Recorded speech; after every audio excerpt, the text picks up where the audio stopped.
Hey everyone, it's Brian here with my predictions for WrestleMania 37, both nights 1 and 2, which takes place tonight and tomorrow night. So there are 14 matches altogether, 7 on each show, which is actually quite nice for WrestleMania. I think there was like 18 last year or 20, but then again 4 of them were pre-show matches. No pre-show matches for this one because obviously the big thing is they are having an audience again after 13 months of not having them. WrestleMania's been the first one, so they're making the first entrance very special. I believe the opening match is Bobby Lashley versus Drew McIntyre for the WWE Championship. Drew McIntyre's going to get the first entrance. I've got Drew to win because I feel like the story is like they've rushed it so much. It's like what they've done these past few weeks with the Hurt Business. It's saddening to say the least. They've decided to go from Bobby Lashley being the dominant champion of the stable to putting a bounty on Drew McIntyre for anyone to take him out so then they get his spot at WrestleMania, to then them kicking Shelton and Cedric out the Hurt Business, so literally the best thing of 2020 is no more.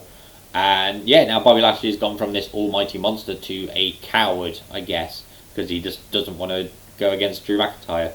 But yeah, so I've got Drew to win this one because it's going to be the feel-good moment that Drew sort of should have had last year with WrestleMania, especially after the 2020 Rumble, just the reaction people had from then. Yeah, Drew's going to get the big special entrance. What it's going to be, I don't know, but I'm intrigued to see it. I'm hopefully going to try and get back from work as soon as I finish, because I finish at midnight when the show starts, so I really want to get back in time for the first entrance. We have Bad Bunny and Damian Priest versus The Miz and John Morrison. Basically, Bad Bunny showed up in the Rumble to do a song. Miz trashed his set up there, and then Bad Bunny retaliated. And then the whole thing has been Bad Bunny's been with Damian Priest. Miz and John Morrison is basically Miz has been annoyed at Bad Bunny, and obviously John Morrison is just there with him. They originally it was a singles match because they weren't sure if John Morrison and Damian Priest were fit enough, but it turns out they are. So now it's a tag match. I've got Bad Bunny and Damian Priest to win because it's the celebrity of WrestleMania, so obviously they have to win. I'm excited to see what Bad Bunny does. Apparently he's been training in the Performance Center every day since he's been there. So yeah, I'll be intrigued to see what he does. The next match, the New Day defend the not the NXT, so I just did the NXT video, which is why I've got it in my mind. Defend the Raw Tag Team Championships against AJ Styles and Omos in his first match. I got AJ and Omos to win. Omos might not do much, but I feel like he'll be the deciding factor at the end, so he'll do one big move that AJ will capitalise on. And yeah, it'll be interesting to see his first match. He wins a tag title. I feel like New Day don't need tag titles anymore. I think they've had them like 11 times. So yeah, I think after a while, I think it'll start to get tedious on people. But yeah, it'll be nice to see AJ and Omos win the tag titles, see what happens there. Braun Strowman versus Shane McMahon in a steel cage match. Definitely the worst built match into WrestleMania. And Asuka versus Rhea Ripley was like 2 weeks. So this one's had like a month and a half, maybe even 2 months. I was excited at first because it's Shane McMahon versus a much bigger person that's just going to throw him around. But then they decided to make it on, Braun's stupid. And Shane, very, very Brad with promos. See, even I'm Brad with promos. Like, that's how bad it's affected me. I said Brad instead of bad. But yeah, like, there's so many occasions where he's trying to cut a promo and either he just forgot what he's saying or he's just trying to slowly build it up. It just does not work. And basically, he's just calling him stupid. He goes, look, here's your grade. You got a D minus. You got an E. Oh, Braun's a bit slow. Ha ha ha. I'm evil because you're stupid. And yeah, and so essentially it's sort of what they do, not with like Nia Jax and Alexa, but the story is Braun's the bigger person that's been bullied, so now he's fighting for people that have been bullied before to say that it's okay to stand up to bullies. But yeah, they let him pick the stipulation. He picked a steel cage match, which based on history does make Braun stupid, because the last cage match Braun was in, he lost. The last cage Shane was in, Shane won. So, you know, but like I said, I've got Braun to win. I feel like there's going to be a moment where he slams him into like every side of the cage, maybe slams him through the cage, but then Braun will touch the floor first. I'll be intrigued to see what happens. But yeah, I've got Braun to win that one. Something tells me Shane's going to win though. the next match we have is the Tag Team Turmoil match. The winner receives a shot at the WWE Women's Tag Team Championship on night 2. So we have Lana and Naomi, Dana Brooke and Mandy, the Riot Squad, Liv Morgan and Ruby Riott, Natalya and Tamina, and the new addition, Billie Kay and Carmella. That pretty much shows just how bad the women's tag team division is every team, apart from the Riot Squad, are just thrown together tag teams. So, Lana and Naomi is, we like to dance and do TikToks. Dana and Mandy, we're both blonde and muscly. Liv Morgan, Ruby Riott, not going to complain about them. Like I said, they've been a thing for about 3 or 4 years. Natalya and Tamina, we're veterans. And then Billie Kay and Carmella is, Billie Kay's desperately looking for a tag partner. Carmella's got nothing to do, so she's just accepted. But yeah, I've gone for Natalya and Tamina to win this one because these past couple of weeks on SmackDown, they've had singles matches where, in a way, they've both won. So I feel like that's what's setting up for WrestleMania. My second option is Naomi and Lana because they'll try and call back to, hey, do you remember when Nia Jax kept bullying Lana for several months? Well, there you go, despite the fact they had that tables match on Raw. But yeah, like I said, I've gone Natalya and Tamina to win that one. And then the main event, which I believe is the main event from night 1, Sasha Banks defends the SmackDown Women's Championship against Bianca Belair. Bianca won the Royal Rumble from entrant number 3. Again, this one had such a confusing build-up. It was sort of nice they had a few weeks to sort of fix it. But essentially what they decided to do was team them up. But, like, the thing that's weird for me is they had the tag team title match, which they lost. Then they had another one at Fastlane, which they lost again. But then that's the one where they actually fall out. And Sasha turned heel, despite the fact she was acting that way for the past 2 months. And, yeah, she's had no character change. Like, I appreciate Sasha Banks as a wrestler, but, like, her on promo and her attitude just screams heel.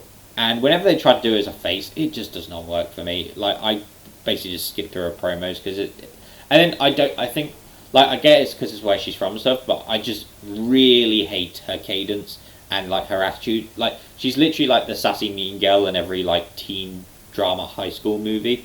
So yeah, it just does not sit well with me. But I've got Bianca to win this one because I feel like I know Sasha Banks lost at every WrestleMania, but I feel like Bianca you can do a lot with. Like, they can literally sell that she's the next big thing in the women's division. Because they definitely did that with her against Bayley. I was more excited for her versus Bayley at WrestleMania. Again, Bayley not even doing anything at WrestleMania. She was the best thing in the women's division in 2020, and she's got nothing for WrestleMania. But yeah, I've got Bianca to win this one because I feel like they can do a lot with her as a champion. Sasha doesn't really need to be champion. Like, she's had it for quite a while. And yeah, like I said, you sort of need to start making new stars. Like, it's been all about Sasha, Charlotte, Bayley. Obviously, Becky was sort of like mid-2018. But yeah, like I said, it was like, it could have been better. Night 2, I've got to try and rush through this one because it says I've got low storage space now, so I kind of, want to be able to actually make these videos. I'm going to try and see if I can clear some space as I'm doing this, because then, let's see, because I think I've got a few videos saved, so I can get rid of them. Sorry, I'm kind of just rambling in the middle. I basically just want to make sure I get this video done, and it then doesn't cut off halfway through. Right, that should be fine. Yes, night 2. This is basically my night. So I have a gap between night 1 and night 2. Just making sure. Because worst case scenario is I'm recording this and then it cuts halfway through and then I try and do it again. Right, there we go. We should be fine. Okay, so night 2. Start off with Asuka versus Rhea Ripley for the Raw Women's Championship. So I've gone for Asuka for this one because originally it was going to be Asuka versus Charlotte again, like they did at 34. And Rhea Ripley was being teased to show up, and I feel like she was meant to after WrestleMania. But yeah, and then it ended up like Charlotte had to self-isolate because she had COVID. And then I think she's just off for an extended period of time, so they rushed Rhea in there.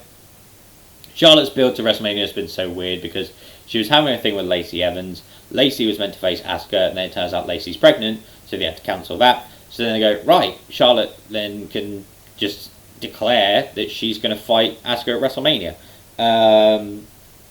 And then, then that didn't happen. So then Rhea Ripley's been rushed in there. Within like 2 weeks, they've gone from her is immediately being a heel, solidifying it on Raw, because, again, Raw's probably the worst thing to watch of WWE in the whole week. They decided to put Asuka and Rhea in a tag team title match against Nia Jax and Shayna. The thing that almost ruined the SmackDown build for Sasha and Bianca, they decided to do on Raw. But they did the nice thing where Rhea attacks Asuka during the match to basically solidify. It's like, oh, I don't care about you, blah, blah, blah, and all this stuff. But yeah, I've got Asuka to win this one only because I feel like they're waiting on Charlotte to come back. So then Charlotte can beat Asuka for the title again. This will be the third time that Charlotte's beaten Asuka when a title's involved. Because 34 she retained. Just before 35, she beat Asuka on a SmackDown to have the championships, and then she could be added to the match. And then there'll be this one.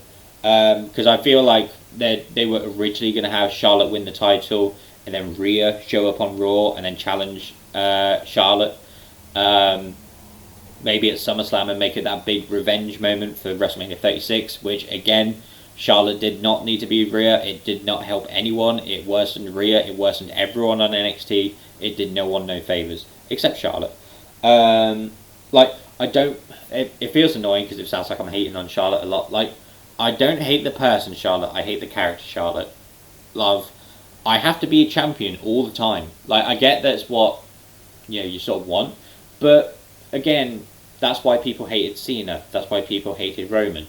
The way you make them appreciate them, you keep them away from the title for a good year or so, and then you basically build them up towards it. Like I said, I feel like the story is going to be Charlotte's going to win the title at some point, and then Rhea will get her revenge and beat Charlotte for the title, probably at SummerSlam. The Fiend with Alexa Bliss versus Randy Orton, apparently in just a singles match. I thought this would have been another Firefly Funhouse match. I've got the Fiend to win, because it's the Fiend. The story being Randy Orton burnt the Fiend alive at TLC. He recently came back at Fastlane. He's all burnt up now and basically is plotting his revenge. So yeah, it would kind of be odd if Randy Orton does win. So I've got the Fiend for that one. Big E versus Apollo Crews in a Nigerian drum fight for the Intercontinental Championship. A Nigerian drum fight, no one has no idea what it is. But essentially, Apollo Crews turned heel 2 months ago and has decided to bring back his Nigerian roots. Very weird at first, but I think it's just something we have to adjust to. Because obviously you're just so used to the way Apollo talks, and now suddenly he's got this Nigerian accent, and he's wearing this, the white and green scarf, and he's got a spear and guards with him. It's there's suddenly a drastic change. But, if it's more to, Apollo, the person, if it's closer to that, fair enough, But I was kind of worried that if it wasn't, it was more just going towards the foreign stereotype, which very rarely works. I've got Apollo to win this one. One, it's a Nigerian drum fight, so it's his house, match type, which normally does not work in the favour of whoever it is.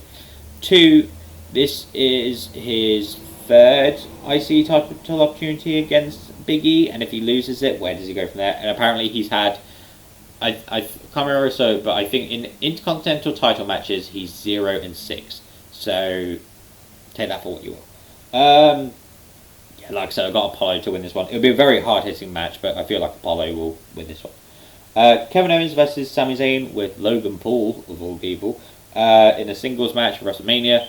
Sami Zayn for months has been doing this whole documentary series about how he thinks there's controversy and there's something against him. Kevin Owens has essentially had enough of it.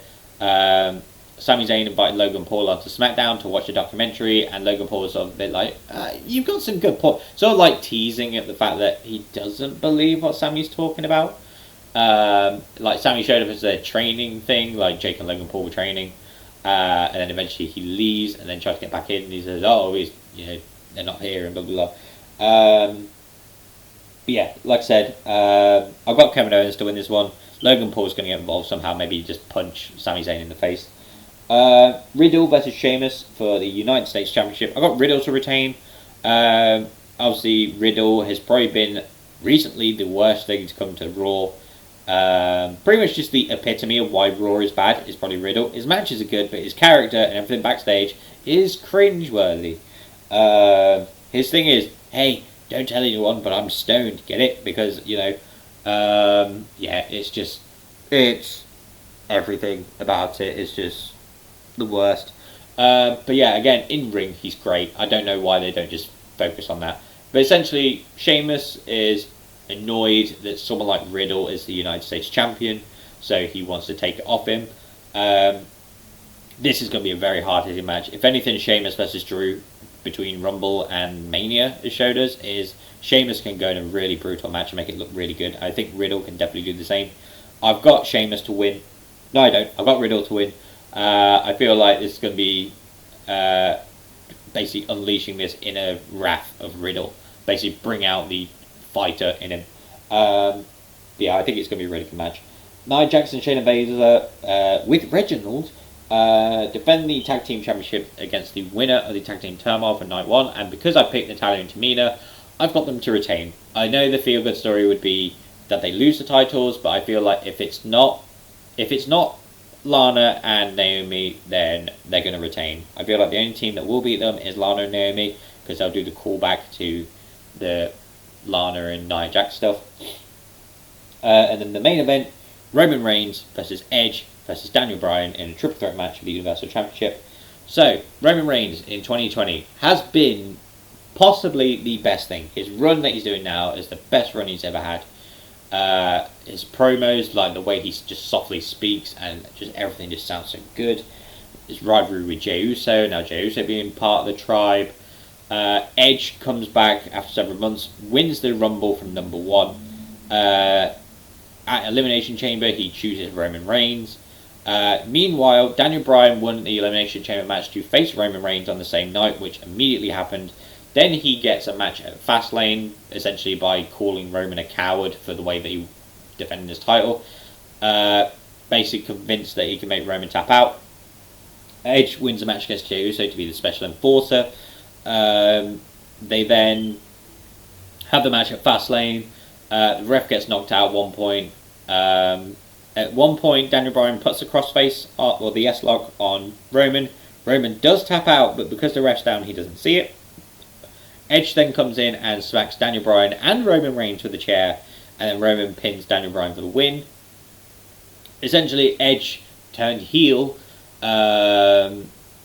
because he wants the one-on-one match. He earned the... it's one of those ones where, can you say it's a heel turn when it's justified?